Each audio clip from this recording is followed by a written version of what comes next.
Hi friends, இந்த 12 ஆழ்வார்கள் சிறப்பித்து பாடிய ஸ்தலங்கள் தான் 108 திருப்பதிகள்னு சொல்லப்படுது. அதில் பாண்டிய நாட்டு திருப்பதிகள்ன்றது 18. அந்த 18ல் நவ திருப்பதிகள்ன்றது திருச்செந்தூர் டு திருநெல்வேலி ரூட்டில் இருக்கிற 9 ஸ்தலங்கள் தான் நவ திருப்பதிகள்னு சொல்கிறது. அந்த நவ திருப்பதிகளில் ஒவ்வொரு ஸ்தலமும் ஒரு நவகிரகத்துக்கு உரிய பரிகார ஸ்தலமாக கருதப்படுறது. அது என்னென்னு உங்களுக்கு சொல்லலான்னு அந்த வீடியோ. ஃபஸ்ட்டு சூரியன், இது ஸ்ரீவைகுண்டம். சந்திரன் வரகுணமங்கைன்னு நத்தத்தில் இருக்குது. அங்காரகன் திருக்கோளூரில் இருக்குது. புதன் திருப்புளிங்குடி. குரு திருக்குறுகூர், அதாவது ஆழ்வார் திருநகரி. சுக்கிரன் தென் திருப்பேரை.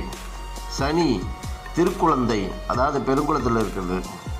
ராகு தொலைவெளி மங்கலம்ன்ற ரெட்டை திருப்பதிகளில் தேவர் பிரான் ராகுவிற்கும், இரட்டை திருப்பதியின் அரவிந்தலோச்சனர் கேதுவிற்கும் உரிய ஸ்தலங்களாகும்.